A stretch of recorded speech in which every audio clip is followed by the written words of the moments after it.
Halo bosku, assalamualaikum warahmatullahi wabarakatuh. Balik lagi dengan saya Anwar di Ampat Otomotif. Nah, kali ini setelah sekian lama waktu yang lalu, kalau nggak salah kurang lebih setahun, 2 tahun, apa 3 tahun yang lalu, terakhir saya ngebahas motor. Kali ini saya akan ngebahas motor lagi. Terakhir kalau nggak salah saya bahas motor tuh yang Yamaha R15 waktu itu, dan bahkan untuk motor ini pun pernah saya publish. Kalau nggak salah saya pernah hanya mempublish 3 motor di YouTube channel Ampat Otomotif. Salah satunya motor ini, lalu kemudian ada Honda CBR 250RR, lalu kemudian ada Yamaha R15. Ya itu kayaknya ya, 3 ya. Oh, sama ada satu Kawasaki Ninja 250 yang full fairing. Nah, sekarang kita kembali lagi mengupdate motor ini. Ini adalah Yamaha Bison keluaran tahun 2014. Praktis mobil ini terpakai kurang lebih 8 tahun. 8 tahun lamanya motor ini terpakai, dan kondisinya seperti apa, ini yang bakal kita tunjukin. Saya awal-awalnya membeli motor ini karena memang suka desainnya yang gambot, desainnya yang kekar. Sekalipun memang kalau kita bandingkan antara desainnya dengan mesinnya, kemampuan mesinnya maksudnya, itu kurang-kurang sebanding. Karena motor ini, itu kalau kita lihat dimensi bodinya, itu gendut-gendut tebal-tebal kayak gitu, sangat kekar kalau kita lihat untuk motor di kelasnya. Tapi mesinnya menggunakan mesin 150 cc, yang bahkan untuk akselerasinya kok nggak salah Vixion masih di atas daripada motor ini. Tapi oke, ini motor nggak sekencang Yamaha Vixion, tapi yang paling saya suka adalah perbandingan antara pada saat saya duduk di motor ini ketimbang Yamaha Vixion. Saya merasa lebih nyaman duduk di jok motor ini karena joknya lebih lebar, jadi bokong kita nggak berasa perih atau sakit lah intinya. So, menurut kalian gimana? Silahkan tuliskan di kolom komentar yang ada di bawah. Nanti juga saya minta pendapat ya tentang motor ini kepada kalian. So, ikuti video kita sampai selesai. By the way, buat kalian yang baru ketemu dengan channel kita, jangan lupa tekan tombol subscribe karena ada banyak informasi-informasi otomotif yang kita bagikan di sini. Mobil dijual, bahkan motor dijual, dan informasi-informasi otomotif terbaru lainnya. Yang siapa tahu di antara apa yang kita informasikan itu ada yang selama ini kalian cari-cari atau kalian butuhkan. Bahkan kalian cari mobil, itu boleh juga. Bahkan kalau kalian cari motor juga bolehlah kalian subscribe ke channel kita. Tekan gambar jempol ke atas biar saya terus semangat untuk update informasi otomotif yang bermanfaat, dan bagikan video ini kemana-mana. Siapa tahu di antara juragan-juragan atau di antara teman-teman yang selama ini menjadi penunggang kebo ya, kebo bahasanya ya teman-teman, kebo Yamaha Bison ini bisa untuk sharing informasi mengenai bagaimana pengalamannya mengemudikan motor gambot kayak gini. Nah, coba lihat bosku, ini memang benar-benar gambot ya. Apalagi motor ini ya, motor ini saya lakukan sedikit modifikasi atau simple modifikasi. Hanya mengganti bannya aja. Sebenarnya velgnya masih bawaan velg standar, hanya mengganti bannya dengan ukuran yang lebih besar. Bannya pakai Aspira Premio, kalau nggak salah bannya ban 160. Nah, 160 per 60 ring 17 untuk bannya itu yang saya ganti. Lalu kemudian untuk spakbornya yang tadinya dia ngegantung dari atas, itu saya ganti pakai spakbor yang modelnya kalau nggak salah mudguard. Model-model kayak gini tuh, cuman ini longgar, mesti dikencengin bautnya yang sebelah sini. Nah, agak kotor bosku, barusan di sini hujan dan kita pakai motornya jalan-jalan sore sambil nunggu buka puasa. Dan ini untuk bannya cukup oke. Saya pakai ban Aspira Premio ya. Menurut kalian gimana sih bannya? Tapi so far selama yang saya pakai bannya agak keras ya. Dan ya seperti itulah. Tapi tetap oke lah untuk penampilannya. Nah, salah satu yang paling saya suka dari desain motor ini adalah bagian belakang ini yang kelihatan kayak moge banget ya. Kelihatan dari sini, dan kalau kita lihat ada tulisan monocross, nggak tahu apa maksudnya monocross yang ada di situ. Untuk footstepnya ini masih kokoh, cuman ini udah keras, mesti dikasih oli, itu udah bunyi-bunyi itu. Nah, saking lamanya dan saking seringnya nih motor dipakai, untuk sang kakinya udah getas dan mengelupas kayak gini ya. Ya kayak gitu, itu yang udah kena. Lalu kemudian untuk motor ini, pernya ini, shock breakernya udah saya ganti sekali, kalau nggak salah waktu itu patah atau gimana. Yang jelasnya bagian bawahnya entah patah apa bocor ya, yang jelasnya bagian bawahnya kalah. Akhirnya diganti dengan per aslinya lagi. Saya suka pakai yang asli. termasuk untuk gearnya dan rantainya ganti satu set, itu pakai yang asli juga. Lalu kemudian yang udah pernah saya ganti juga di motor ini adalah si karbunya, karena karbu bawaannya waktu itu motor ini apa ya, dia kan sistemnya vakum ya, dan waktu itu pada saat saya pakai kadang-kadang vakumnya nggak berfungsi. Jadi kalau misalkan kita akselerasi tiba-tiba motornya kehilangan tenaga gitu, dan bahaya kalau di jalan cepat itu bisa ketabrak mobil dari belakang. Makanya aku ganti pakai PE28 kalau nggak salah. Kata orang punyanya RS King. Sebenarnya enak responsinya konstan dan instan sekali, dan sama enaknya dengan konsumsi bahan bakarnya yang lumayan boros. Tapi so far masih lebih irit daripada naik mobil, dan masih lebih cepat. Ya kayak gitulah. Untuk bagian depannya masih standar semua, spakbornya, velgnya, lalu kemudian bannya juga masih ukuran yang standar. Saya nggak mau ganti. Dulu pernah ban belakang aslinya yang kalau nggak salah 140 atau 120 ku ganti, ku pindah ke ban depan. Cuman terlalu besar, akhirnya memakan spakbornya yang ada di sini nih, karena spakbornya nggak begitu besar.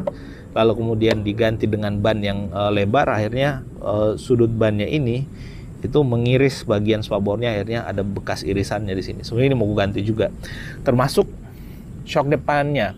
Oh ya, by the way, bosku, buat kalian yang selama ini pakai kebok kayak gini, menurut kalian untuk shock breaker depannya bagusnya diganti pakai apa ya? Karena ini udah bocor. Kenapa ini bocor? Karena aku turunkan ya, di bagian atas ini aku turunkan, jadi ini hentak-hentak sama bagian atas ini. Jadi ya bocor, entah bisa diperbaiki atau gimana. Sebenarnya saya suka, desainnya udah bagus, udah pakai yang besar, lebih besar daripada punyanya Fiction, tapi ya kayak gitu bocor bos, dan udah nggak berfungsi dengan sangat baik pula. Nah itu, terus kemarin saya pernah pasangi engine guard di bagian bawah sini, cover engine ya, itu lebih keren lagi sebenarnya penampilannya, cuman cover engine-nya patah, masalah kebentur waktu itu, dan udahlah nggak pernah aku belikan lagi. Dan kondisinya jadi seseksi ini untuk bagian mesinnya. Ada corak-corak kotorannya di situ. Itu karena kena lumpur tadi pas kita di jalan.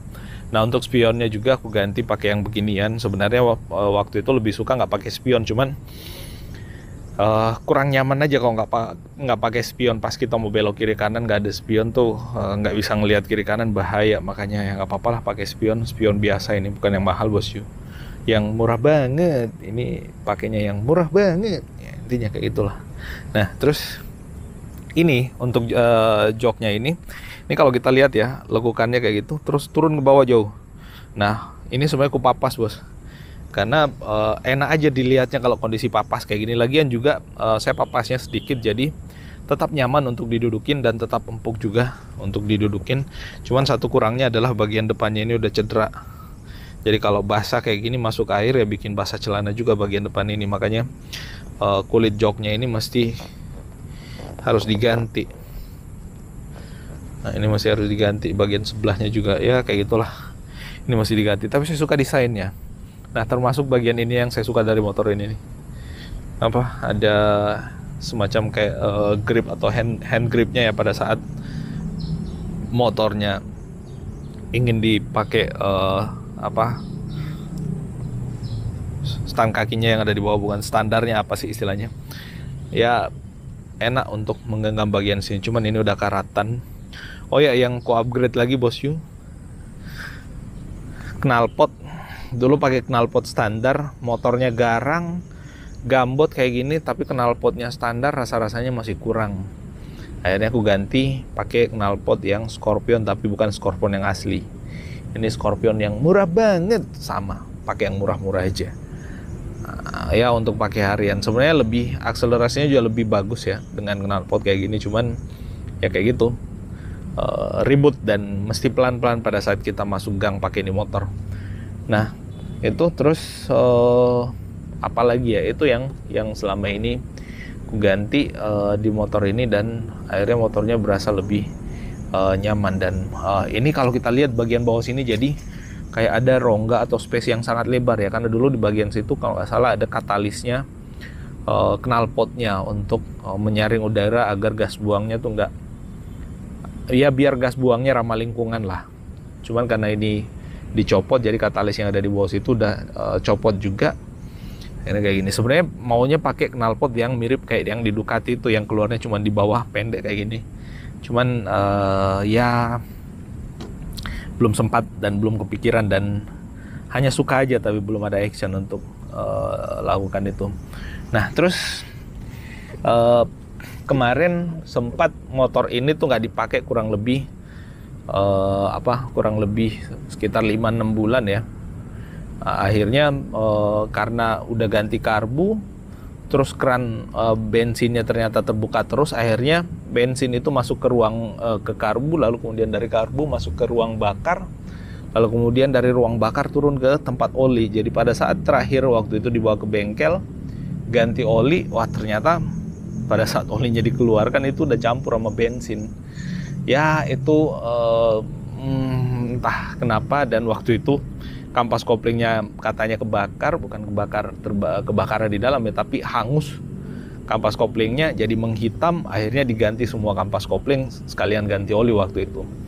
Ya lumayan keluar kalau nggak salah 600 ribuan kurang lebih dengan kampas koplingnya. Itu udah asli katanya dari bengkel, karena waktu itu saya bawa ke bengkel Yamaha, bengkel resmi itu nggak ada stok untuk kampas koplingnya.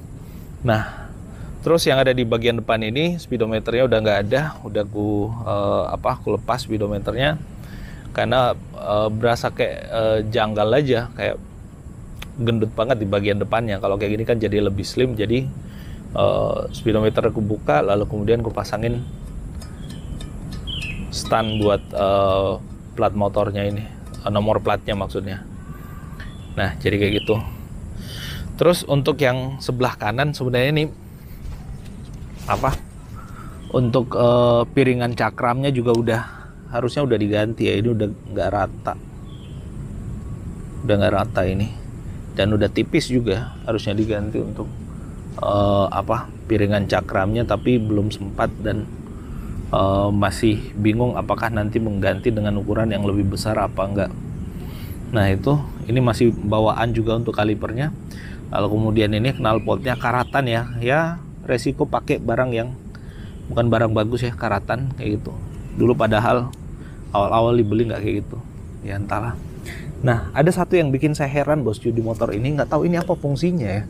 Waktu itu kira klakson, tapi klakson waktu itu menggantung di bagian sana, entah di bagian sana apa bagian sini. Tapi ini apa fungsinya? Apakah pendinginan ke bagian busi atau kayak gimana? Tapi kalau kita lihat dari sini, ya iya itu hanya kayak cover aja. Ada tulisannya YRCS, nggak tahu apa tuh artinya. Buat kalian yang lebih tahu silahkan tuliskan di kolom komentar yang ada di bawah. Nah ini mesinnya terakhir kalau nggak salah Bison itu mengeluarkan yang versi versi injeksi, bukan karbu lagi.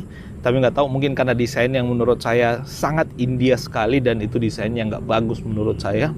Tapi itu subjektif ya, beda-beda selera soal desain. Ya akhirnya motor itu juga seiring waktu sudah nggak ada lagi. Nah ini lampu sennya kiri dan kanan sebenarnya nggak sengaja dilepas, tapi karetnya kalah, airnya patah sendiri dan terpotong sendiri. Udah dan setelah itu nggak gue ganti lagi. Jadinya kayak gini, nggak ada lampu sennya untuk kiri dan kanan, sama-sama kupingnya nggak ada kiri dan kanan bos. Lalu untuk lampunya masih bawaan lampu aslinya kayak gitu, masih pakai bohlam biasa juga untuk lampunya. Nah nih tulisan Bisonnya warna biru, stikernya nih saya suka untuk yang warna kayak gini. Dan ya itu untuk bagian dalamnya saringan udara masih standar, cuman ininya kalau salah intake-nya udah ku pendekin dikit. Intake manifolnya udah pendekin menyesuaikan dengan posisi karbunya waktu itu supaya lebih responsif, karena bahan bakar lebih cepat masuk ke ruang bakar gitu kan. Nah intinya seperti itu. Nah itu bos yang bisa kita update kali ini tentang si motor ini. Menurut kalian bagusnya nih motor tetap saya piara untuk dipakai hari-hari atau dijual aja ya? Menurut kalian gimana? Bagusnya dijual atau dipakai untuk sehari-hari? Tapi kalau dijual sayang ya, karena memang ini motor pertama dan motor operasional selama ini dipakai kemana-mana. Ini sayang sekali kalau dijual.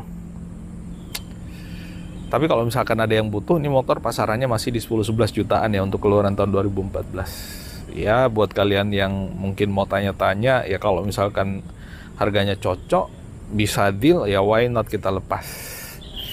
Menurut kalian gimana? Sekali lagi tuliskan di kolom komentar yang ada di bawah bosku.